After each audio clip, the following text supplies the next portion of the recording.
Salam alaikum wa rahmatullah. Adam de Ruqya France, marhaba bikum. Bienvenue. Inch'Allah, aujourd'hui, on est dans la deuxième partie de cette histoire du frère Mahdi qui s'est trouvé accidentellement, soudainement dans le monde des djinns, dans une autre dimension. Subhanallah. Pour ceux qui n'ont pas vu la première épisode, vous allez la voir sur ma chaîne YouTube Ruqya France Cheikh Adam. Il y a aussi des autres histoires magnifiques. Et il y aura une autre histoire qui va venir, Inch'Allah, qui va être une vraie bombe, mais atomique. Très très belle histoire. Je vous laisse l'affiche ici. Il va vous amener dans des mondes, subhanallah, qui va vous donner, il va montrer la création d'Allah, subhanahu wa ta'ala. Qu'il n'y a pas que nous les humains, il y a des autres créatures d'Allah, subhanahu wa ta'ala. Tous ces univers, Inch'Allah, ils seront ouverts au temps de Sayyidina al-Mahdi alayhi salam. Inch'Allah. On commence notre histoire, épisode 2. Du coup, on l'a laissé quand Mahdi a entendu les trois mots. Et normalement, il doit attendre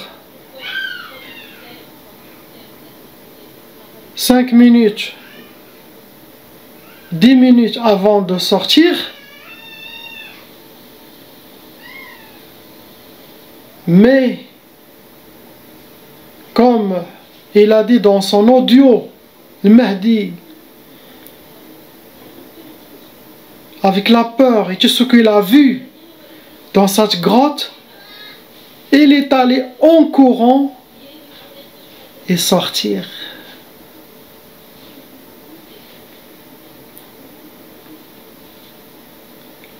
Et il se trouvait dans un autre monde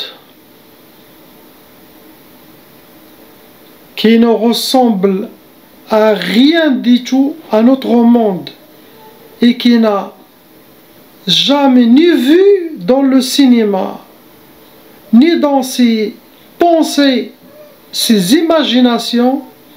Impossible à décrire ce qu'il a vu.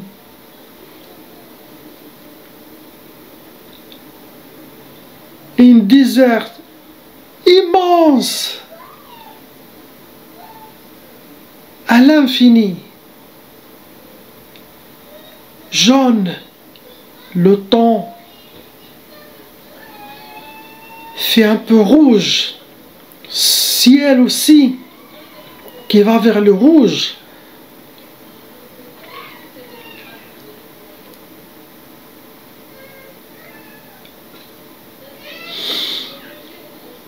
L'air différent, c'est plutôt plus propre, pur.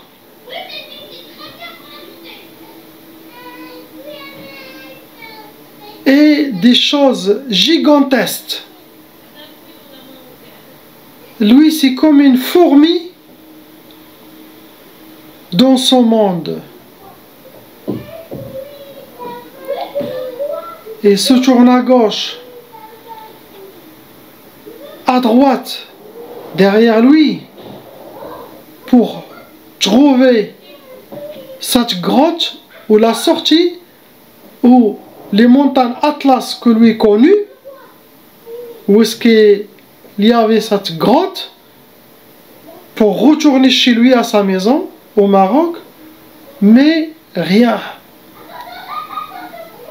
Et il touche autour de lui, rien. Il est vraiment dans un autre monde. Et là, il a peur,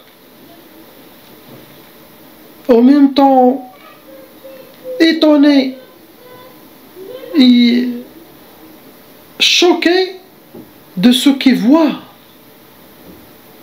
Comme on a dit, des différentes herbes, des différentes plantes, des arbres différents, des créatures jamais vues.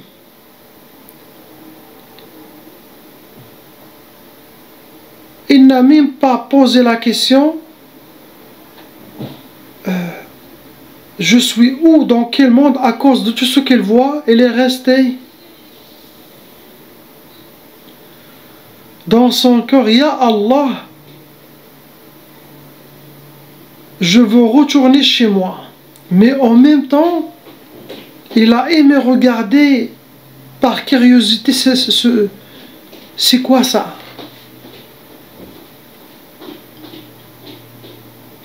C'est quoi ce monde? C'est quoi cette place? S'il peut découvrir un tout petit peu, mais il veut sûrement retourner chez lui. Il fait ses premiers pas. Il commence à marcher et regarder discrètement. Il veut se faire passer comme inaperçu. C'est comme si quelqu'un normal, tout ça, ça ne le fait pas peur. Il regarde que, quand quelqu'un il marche, il regarde que comme ça, pour ne pas attirer l'attention, une sorte de protection. Pour lui, c'est ce qui lui a venu dans sa tête.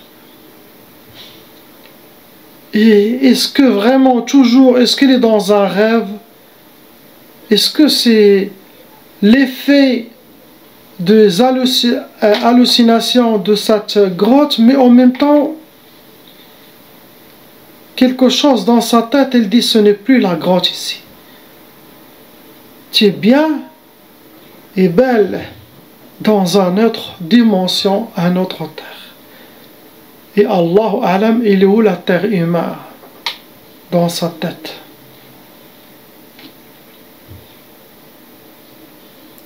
On continue à marcher, commence à regarder des créatures de loin. Il dit subhanallah, c'est quoi ça? Comment s'appelle cette créature, cet animal? C'est quoi ces bêtes? Il se pose la question. Il ne ressemble à rien du tout de ce qu'il a vu dans sa vie. À rien du tout du monde humain. Il ne sait même pas, est-ce qu'il est dans un monde de djinns? Est-ce qu'il est dans un monde d'extraterrestres? Est-ce qu'il est dans la lune? Est-ce que c'est pas ça qu'au Maroc on dit?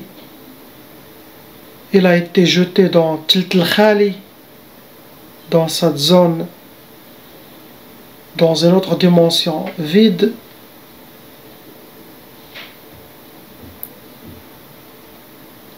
Après, il dit peut-être je suis dans le Sahara marocain, dans des places qu'on n'a pas découvertes. Il commence à dire n'importe quoi avec lui-même, uniquement pour se soulager, pour enlever sa peur et dire ça va finir quand tout ça. Marche, il marche. Il a vu même d'un coup, il a vu que toutes les créatures qui étaient là-bas, eux aussi ils le regardent étonnés. Comme c'est quoi ça, on l'a jamais vu, cette créature. Le regarde, il avait le sentiment que eux aussi sont étonnés de sa présence. Il continue à marcher discrètement. Il prie Allah pour qu'il ne sera pas attaqué ou dévoré, ou écrasé, ou mangé par ce monde. D'un coup, il voit de loin comme un village. De loin. Ce village, il voit qu'il y a des maisons. Mais de loin, des maisons qui ne sont pas comme les nôtres.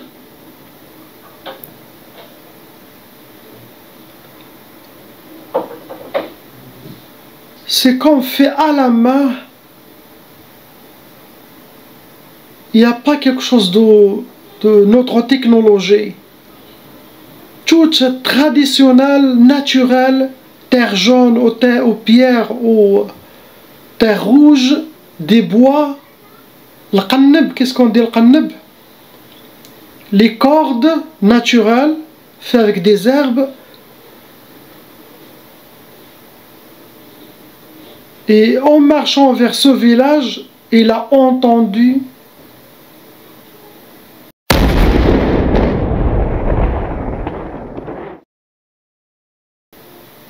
قبيلة العفاريت.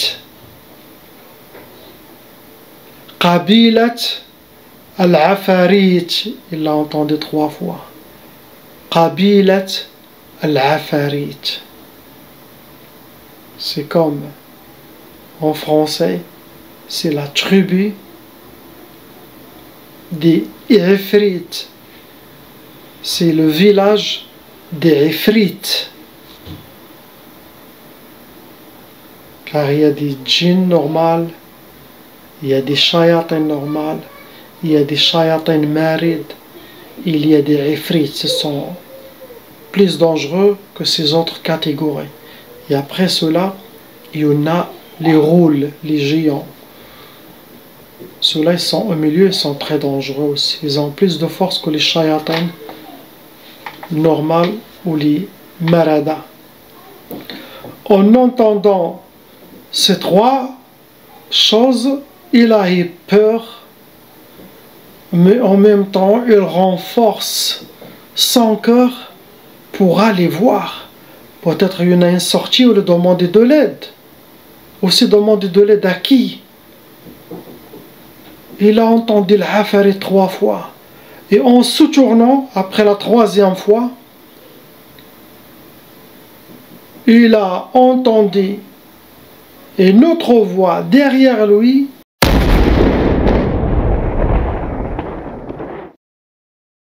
Qui es-tu? En se tournant, il avait un être, une créature, très grande, très longue.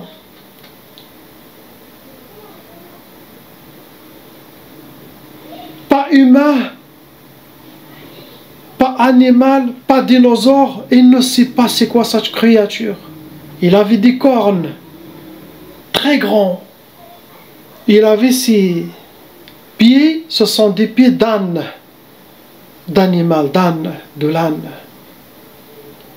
Il a la peur, il était paralysé, figé dans sa place.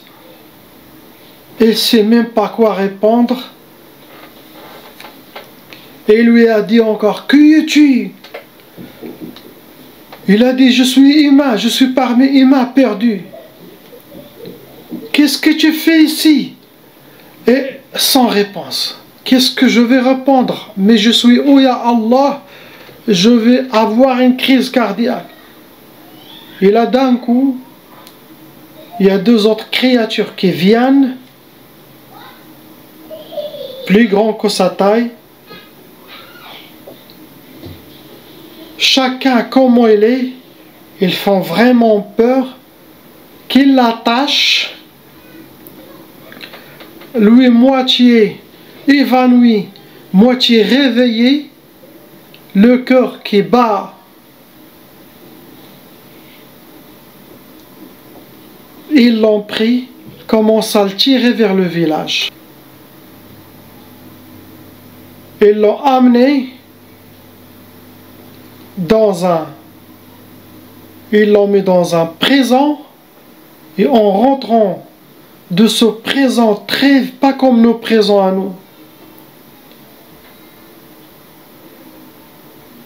il y avait des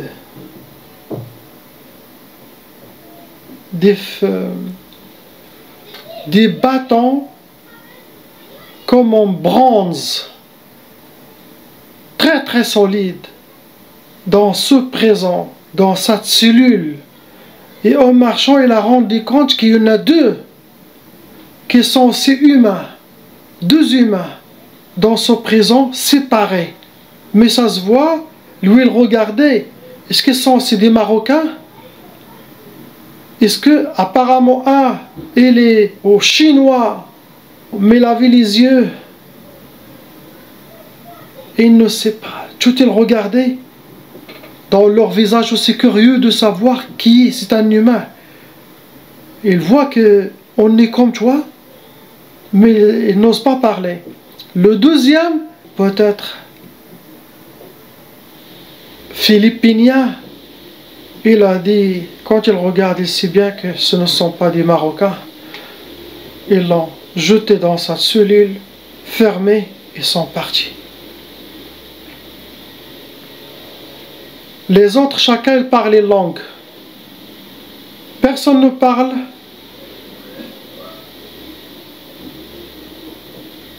Ni arabe, ni français, ni espagnol non plus, ni anglais. D'après ce qu'il a senti, le demande de Chidou, chacun il parle avec sa langue.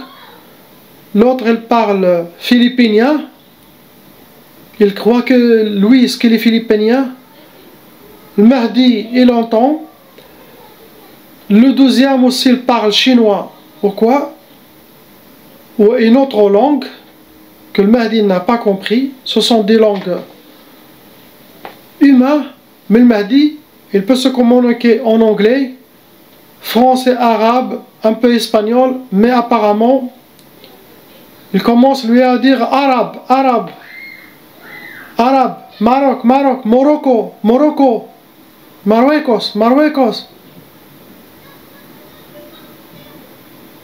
Chacun l'autre l'a dit Philippinas et l'autre, je ne sais pas quel pays. Mais il dit un, deux, il a dit ah Morocco, arabe, arabe, bismillah, bismillah. Et l'autre, il a dit Allah, Allah. C'est ce qu'ils connaissent. Du coup, la communication, il entend chacun chante, parler seul, lui aussi. Assis, il commence vraiment à mordre sa peau, à mordre, jusqu'à le faire sortir le sang, pour voir qu'est-ce que j'ai, pour qu'il... D'après lui, il va se trouver au pays, il va se réveiller, il mord très fort. Il a vu que ce n'est pas un rêve, c'est vraiment confirmation réelle. Dans son présent, il a dit, il nous amène à manger ces djinns. Ils ont dit, ce n'est pas les djinns qu'on a connus. Ils apparaissent, disparaissent. Là, c'est leur monde physique à eux. Tu entends leur pas. C'est pas des apparitions. Non. Tu l'entends, quelqu'un arrive, tac, tac, tac. C'est pas comme un djinn ici d'un coup. Il commence par un peu de fumée. D'un coup, cette fumée commence à être concentrée. Et là, tu vois un physique qui sort. Il faut avoir un cœur très fort pour arriver à ce stade. À quoi ces djinns commencent à apparaître pour toi comme ça. Il faut de l'entraînement spirituel. Un cœur, pas de lion, de dragon. Vraiment. Et tu restes, subhanallah, tu regardes cette créature. Tu peux être étonné. À l'intérieur, un peu de... C'est pas peur. Car tu n'as plus de peur. Surpris. Étonné ou comme un cerceau, ça vient pas de peur, c'est quelque chose qui sort d'un coup.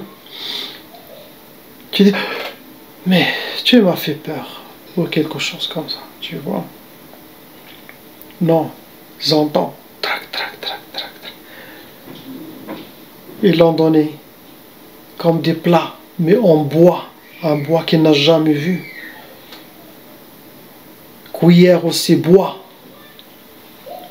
Ils les jettent comme ça, ils les mettent pour eux. Dans ce bois, il y a de la nourriture. C'est de la nourriture naturelle. Il y a des graines différentes, il y a des choses. Il y a aussi cuit. Mais il a dit, n'est pas habitué. Cette nourriture, elle est bizarre pour lui. Il doit manger. Pour lui, c'est immangeable. C'est comme quelque chose presque pour les animaux. Mais ça se voit qu'il est naturel. Donc, il est obligé de manger. Les jours passent comme ça. Il ne sait même pas quel temps fait-il, quel jour. Et là, il vient des gardiens, il les amène les trois, ils les mettent dans des gros chariots avec une bête qui ressemble à ni âne, ni cheval, ni chameau, ni chien, ni chat. Impossible de décrire, et aussi qui court. Et les pattes différentes. Et les ont mis en allant.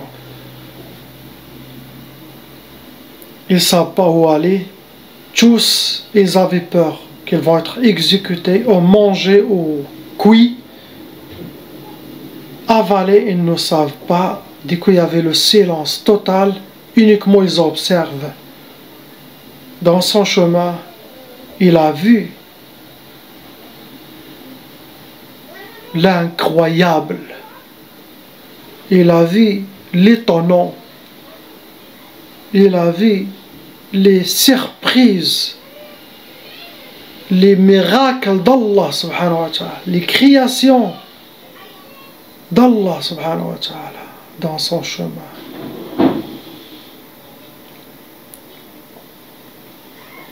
Subhanallah.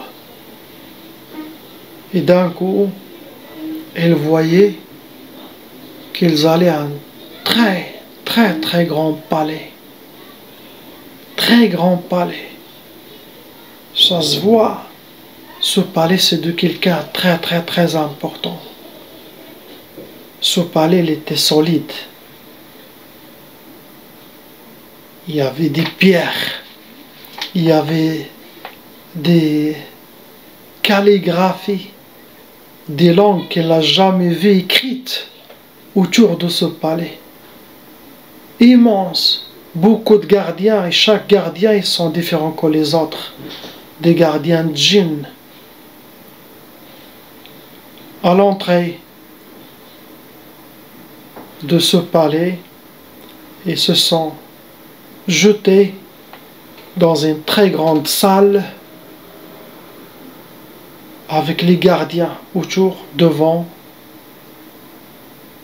quelqu'un, et ce quelqu'un, un énorme roi djinn. Ils étaient de couleur rouge, très rouge.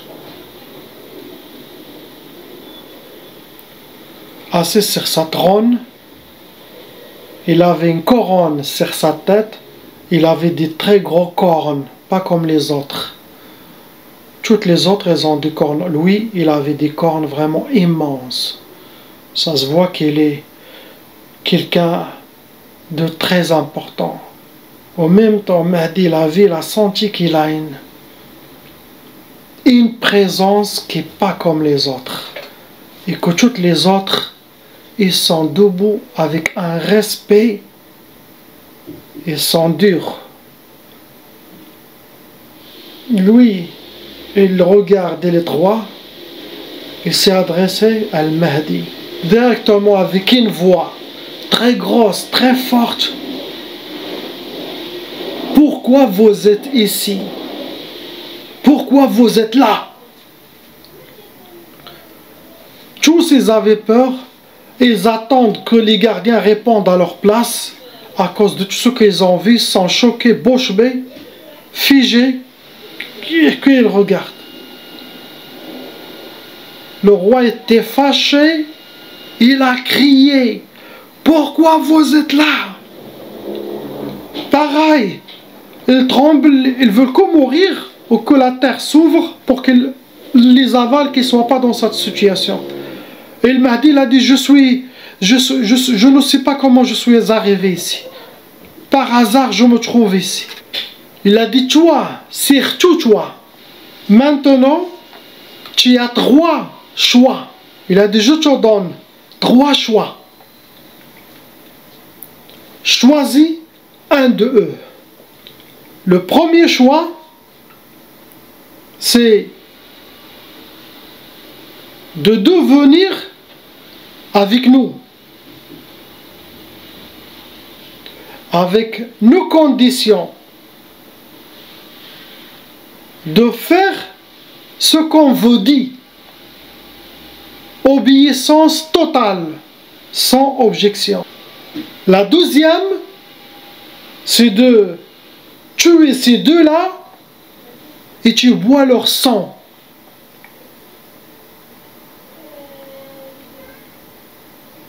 Tuer les 2 autres prisonniers et boire leur sang. Troisième choix. Regarde cette terre, il l'a montré. Une terre très immense. Une très grande, il a dit, j'ai vu. Qui s'est ouverte d'un coup. Une vision réelle, mais réelle. Tout, il l'a vu. Il a dit, si tu arrives à s'échapper,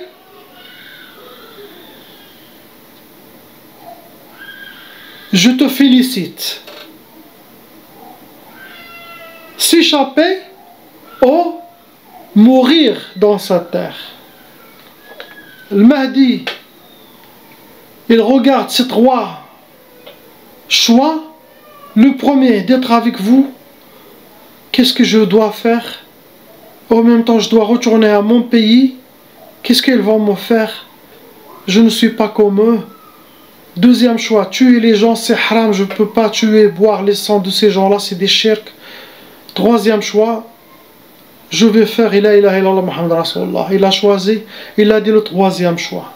Et lui a dit ok.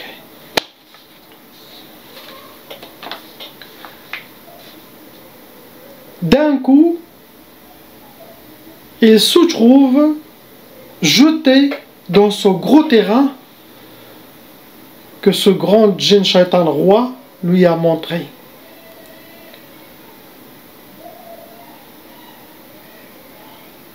Différent que l'autre monde où est-ce qu'il était. Où ça appartient de ce même monde mais différentes coins. Il doit se trouver une sortie pour revenir chez lui. Comment? Où? Il n'y a rien. Il commence à marcher, il suit son cœur. Je marche. Vers où? Le nord, le sud, Il dit Bismillah. Il prie Allah et en même temps il fait Shahada. Il fait le dhikr, Ya Allah, sauve-moi. Ya Allah, sauve-moi. Il continue à marcher, à marcher, à marcher. Et chaque fois qu'il marche, il commence à devenir très lourd. C'est comme il porte des choses lourdes. Et il marche, c'est comme les choses se rajoutent sur lui. Lourd, lourd, lourd, lourd. Pour s'en sortir, il y a beaucoup de pièges dans ce terrain. Il peut mourir des sables qui avalent ou la terre qui avale. Il fait très attention. Ça se voyait, s'il ne met la pas là-bas, il peut mourir. Il continue, il suit. À cause de tout ça, la peur, étonné.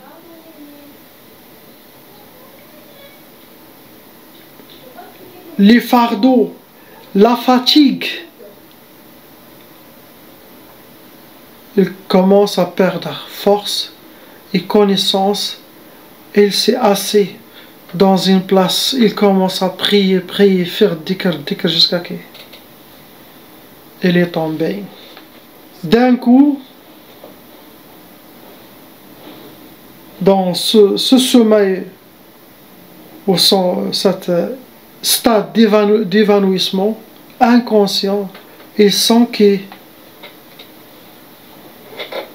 c'est comme qu'il est porté par quelque chose. Subhanallah. Quelque chose le porte. Il continue comme ça avec les yeux fermés, mais peur d'ouvrir ses yeux. Il connaît que c'est une bête. C'est un animal qui le porte. Il est mis bien en position pour qu'il ne tombe pas.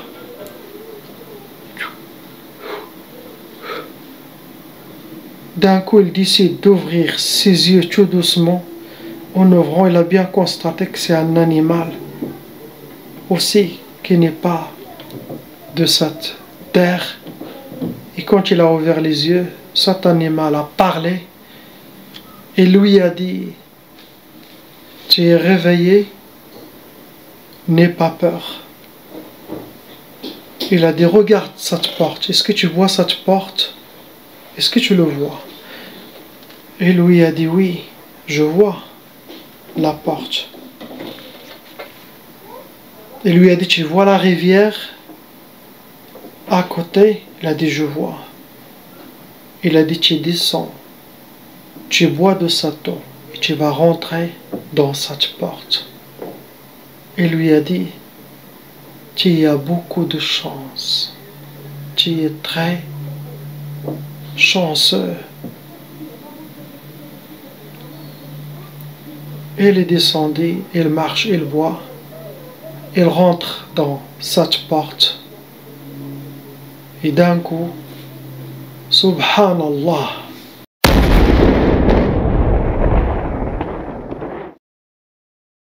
il se trouve d'un coup entré, debout, dans une autre terre, qui n'est pas la terre des djinns cette fois, mais il regarde. Ça, c'est un monde humain. Il se tourne à gauche, à droite. Humain. Il était noir, il était nuit. Il est sorti la nuit. En touchant, ça c'est la terre humaine. Il a su directement. Il y avait un froid. Il faisait très froid. Nuit. Et il observe des bergers qui sont habillés, mais pas comme nous les Marocains. Il a dit: peut-être je ne suis pas au Maroc. Ils viennent vers lui. Ils étaient habillés comme les gens du Moyen-Orient, avec le truc sur la tête. Ils étaient des bergers, pas habillés très chic, mais leurs habits, c'est les habits des bédouines ou quelque chose. Et les ont dit: tu viens d'où? Qu'est-ce que tu fais ici? Pareil, la même question. Elle lui a dit: dites-moi, je suis où déjà? Ils l'ont dit: tu es en Irak. Il s'est jeté, subhanallah, dans un coin en Irak. Ils l'ont donné à boire, à manger, ils l'ont mis des habits, ils l'ont donné des habits de froid, des manteaux chauds bédouines et tout ça. Ils l'ont donné, ils l'ont dit, si tu racontes-nous, qui vous a amené? Et lui a raconté l'histoire. Ils étaient étonnés, subhanallah. Ils ont dit, Wallah, au Maroc, vous avez des choses, on entend toujours des choses, beaucoup dans les sujets spirituels, les mondes des djinns, et tout ça, c'est monnaie courante au Maroc. C'est vrai, au Maroc, il y a des portes vers les autres mondes. Il y a beaucoup de baraka, toujours je la répète, beaucoup de baraka et beaucoup des ouvertures spirituelles, cela dépend quelle zone aussi, subhanallah. Du coup, il voulait retourner chez lui, ils l'ont dit, est-ce que tu as un passeport, est-ce que tu as des papiers? Il commence à rire, comme de folie. D'après tout ce que je vous ai raconté, j'ai des papiers d'après vous. Il les a dit, il est où l'ambassade, le consulat du Maroc ou n'importe quelle chose de mon pays? Ils ont dit, ici, il est très très loin pour l'Irak. Il a dit, tu es là, à côté de la frontière turque, le plus proche.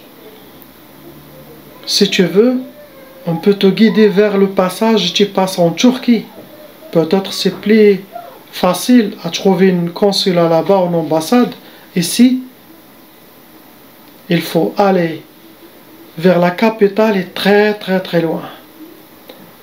Du coup, ils l'ont montré le chemin pour passer, rencontrer des gens et l'ont fait rentrer en Turquie. En Turquie, il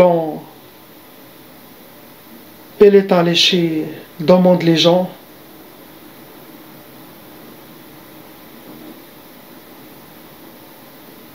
Comment il peut arriver à ça? Peut-être ils l'ont donné de l'argent, quelque chose, jusqu'à arriver à l'ambassade du Maroc. Il est rentré chez l'ambassade du Maroc et il les a raconté toute l'histoire. Comment tu es rentré ici? Est-ce que tu as un passeport? Est-ce que tu as un papier? On sait que tu es marocain, mais où sont tes papiers? Et il les a tout raconté. Ils ont appelé l'ambassadeur. Voilà une autre histoire de quelqu'un qui est, subhanallah, porté à une autre dimension, quelque chose comme ça. Ils parlent entre eux. Ils ne sont pas étonnés au Maroc qu'on a des histoires comme ça. Du coup, ils l'ont donné, laissé passer. Ils l'ont aidé. Ils l'ont laissé parler, appeler sa famille. Et quand il a appelé sa famille, il s'est rendu compte, sa mère, sa famille, où es-tu? Ça fait 5 ans qu'on n'a pas de nouvelles de ta part. Khamas Sinin, subhanallah. Et tout, même l'ambassade, ils étaient plus la tête étonnée. En retournant au Maroc, il a raconté ce qui est passé à sa famille, que tous ils ont dit La ilaha illallah Muhammad Rasulullah. Qu'est-ce que tu veux, mon fils, de ce domaine? Le domaine de djinn, le domaine des contacts, des ouvertures avec des autres mondes. Faites attention, ne plus revenir à l'erreur que tu as commise avant que tu as amené jusque-là.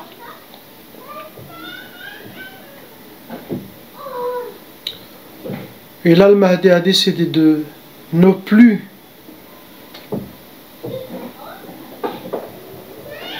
parler ou penser de devenir un cheikh et être en contact et avoir des djinns, ou il a enlevé tout ça de sa tête, de tout ce qu'il a vu.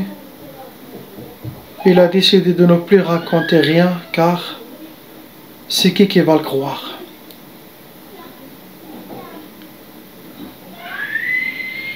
les gens ils vont se moquer de lui ou ils vont le prendre comme un fou.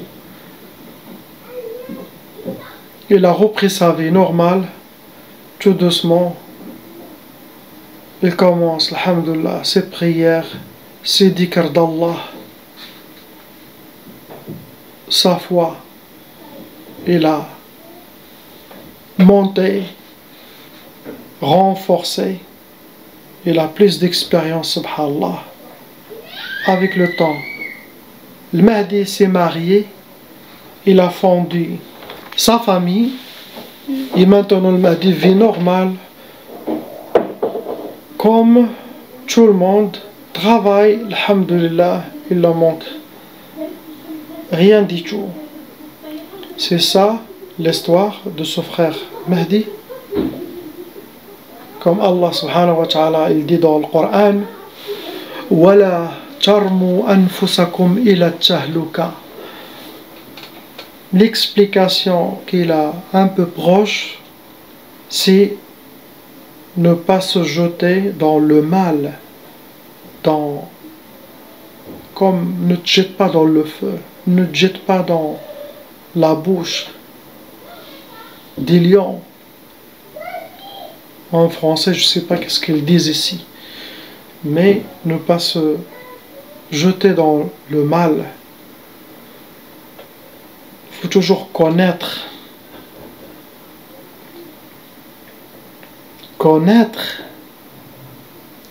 Tu veux avoir un contact avec le monde invisible, tu commences par des entraînements. Les entraînements, ils doivent venir d'un vrai cheikh, d'un vrai guide spirituel, qui a des voiles, des ouvertures, qui est autorisé par Allah subhanahu wa ta'ala, par Sayyidina Muhammad sallallahu alayhi wa sallam, qu'il doit atteindre la sainteté, il doit être parmi les gens d'Allah, parmi les awliya d'Allah, salihin. Il y a au Maroc beaucoup. Il faut les trouver, il faut tomber sur eux, de faire l'initiation avec eux, cette initiation avec les gens d'Allah, qui est la bay'a, il est connu dans le monde arabe. Sayyidina Rasulullah, il le faisait avec Sahaba, et toujours il renouvelle cette initiation, le bay'a.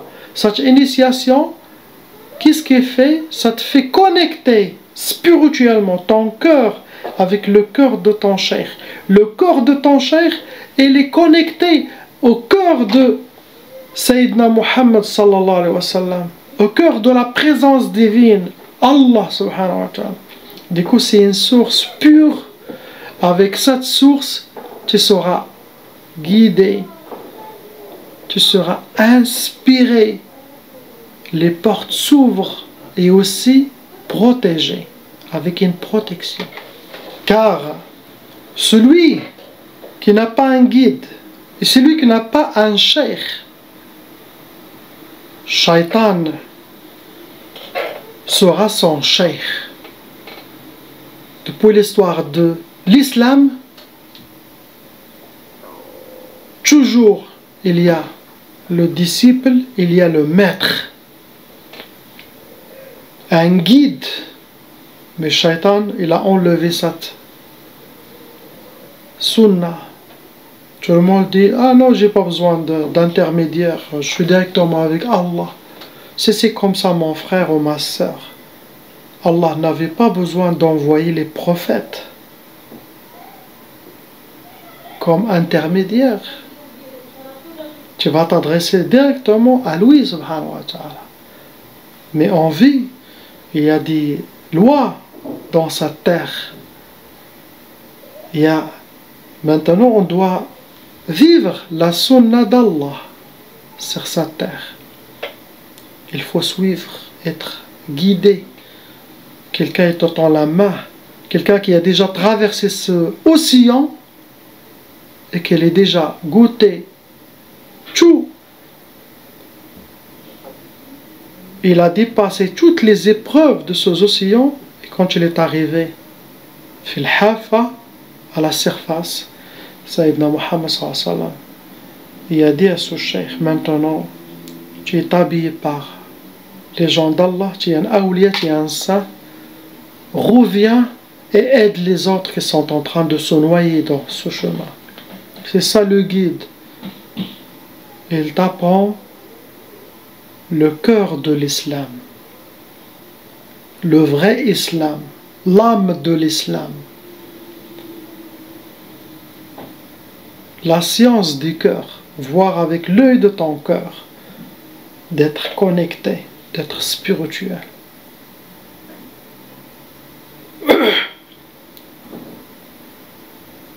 Le Mahdi, dans cette histoire, il est tombé sur un shaitan, un fouraqi. C'est le même tombé avec un raqi qui, même débutant, mais ce raqi avait un cheikh. Le Mahdi a décidé de suivre ce raqi, il va rentrer dans, car il va faire une initiation avec ce raqi. Et lui aussi, il va être parrainé, on dit. Il va être dans cette source, il va avoir une protection, une guide spirituelle par le grand cheikh pour qu'il ne tombe pas dans... Il sera protégé, même s'il est jeté dans un monde, il sera protégé. Il peut retrouver ce cheikh spirituel, le trouver là-bas. Il le fait rentrer dans une porte à notre monde.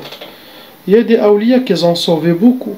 Ils sauvent même les djinns qui sont perdus de leur monde, qui le font retourner, ou le contraire. Il y en a des gens d'Allah. Chacun son travail. Première chose, c'est ça. Deuxième chose, beaucoup de dhikr, jusqu'à que les voiles s'ouvrent.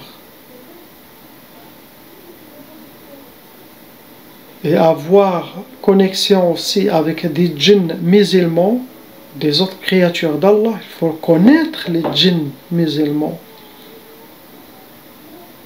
Il ne faut pas utiliser ta mentalité humaine avec les djinns. Comment parler avec eux, comment se comporter, comment. Non. Car eux, ils ne pensent pas comme nous. Leurs habitudes, leur vie, leurs habits, leur forme, il n'est pas comme nous. Leur religion musulmane, il n'est pas comme nous. Tous ils disent La ilaha illallah Muhammad Rasulullah. Je parle des djinns musulmans. Tous ils disent La ilaha illallah Muhammad Rasulullah sallallahu alayhi wa sallam. Mais leur prière, elle est différente que le nôtre. Leur wudu, ablution, est différente que le nôtre. Leur jeûne est différent que le nôtre. Eux, ils ont la nuit, nous, on a le jour. Vous voyez comment ils grandent. Eux, ils ont la vitesse.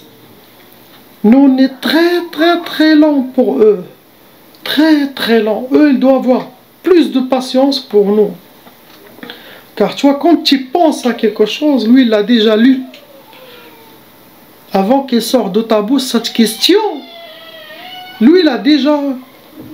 Donc, il doit attendre longtemps que tu la poses et lui, il te répond. Lui, déjà, il l'a. Avant qu'il vienne dans ta tête, il le connaît. Et quand ils te suivent, toi, tu es en voiture, même tu es à 140 à l'heure ou 200 km/h, eux, ils vont à leur vitesse, ça veut dire, je sors de chez moi ici, eux, à la destination, ils m'attendent déjà. Et si je fais un grand voyage d'ici au Maroc, dans l'autoroute, ils font 3 km, ils m'attendent jusqu'à que ma voiture passe. Après, 3 autres kilomètres après, chaque fois. C'est ça leur minimum vitesse. Donc, vous voyez, donc parler avec leur mentalité.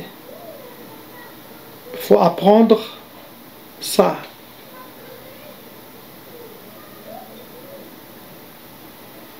Qu'est-ce que tu demandes à eux? Qu'est-ce qu'eux ils te demandent? Bien sûr, dans la shara d'Allah subhanahu wa ta'ala. Quand la personne arrive à ça, La connexion avec eux est très très bonne.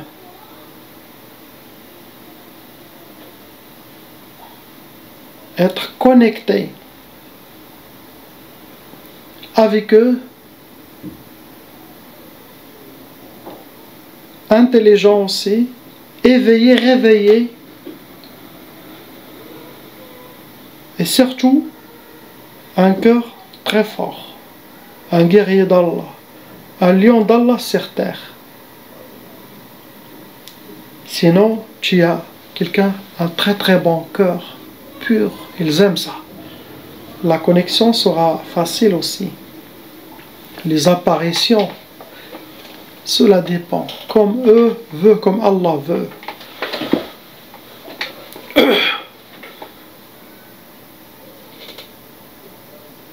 Le monde des djinns, si vous connaissez comment marcher dans ce monde, comment se comporter avec eux, tu auras de succès. Avec eux, tu auras le khair, ils t'aideront beaucoup. Car ils ont la parole. Oublie les shayatins. Je parle des djinns musulmans. Si toi tu fais le bien avec eux, ils peuvent te récompenser une très grande récompense dans ta vie. Subhanallah. Physique, hein? De t'ouvrir les portes, bien sûr. Tout ça, c'est avec la grâce d'Allah. Eux aussi, ce sont un intermédiaire destiné pour vous. Si vous avez fait la connaissance à ces djinns musulmans, ça veut dire que c'est Allah qui t'a donné ça. Si eux ils te donnent quelque chose, c'est Allah qui t'a donné ça.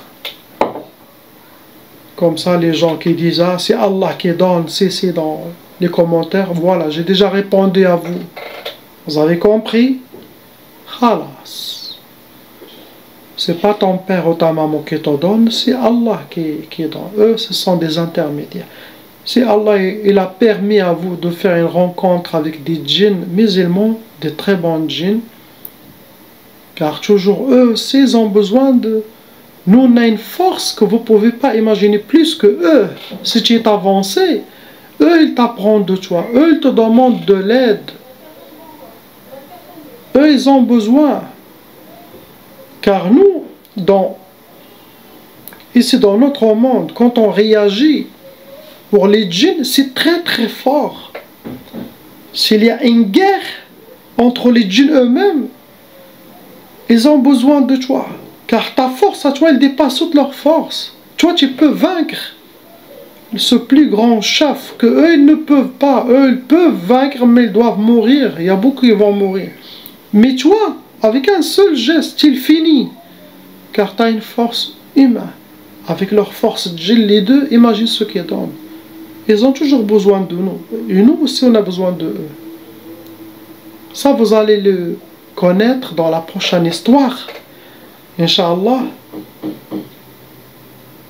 Comme ça, à travers toutes les histoires des djinns, il y aura toujours des clés. Ça va vous faciliter des années pour comprendre ce monde. À travers ces histoires qui vont venir ou qui ont déjà passé avant, dans cette chaîne, ça va vous rapprocher beaucoup. Mais notre but, ça veut dire pas les djinns ou le monde des djinns. Notre but, c'est Allah subhanahu wa ta'ala. Ça, c'est parmi les sujets. Pour les gens qui sont destinés, qui auront des ouvertures, je parle de ça. Mais toujours le but, c'est lui, subhanahu wa ta'ala. Après, si lui il donne, si lui il ouvre. Faut pas qu'il soit... Je fais par exemple que le dhikr d'Allah pour avoir des djinns. Non. Le but, c'est lui, subhanahu wa ta'ala. Notre but ultime, c'est Allah. C'est Sayyidina Muhammad sallallahu alayhi wa sallam, Sayyidina al-Mahdi alayhi salam. C'est la sunna d'Allah subhanahu wa ta'ala. Pas avoir djinn, non. Ils peuvent venir tous seuls les djinns. Tu sais, c'est facilement d'avoir les djinns autour de toi, ou de les avoir. Il y a beaucoup, j'ai déjà montré plusieurs méthodes comment les amener dans mes vidéos. Je ne vais pas répéter. Mais, comment se comporter avec eux, comment les comprendre. comment les aider, les soigner aussi quand ils sont malades ou ils sont blessés. Toi, tu peux les soigner mieux que eux dans leur monde. Subhanallah. Donc, la ilaha illallah, Habibuna Muhammad, Rasulullah sallallahu alayhi wa sallam. Salam alaikum.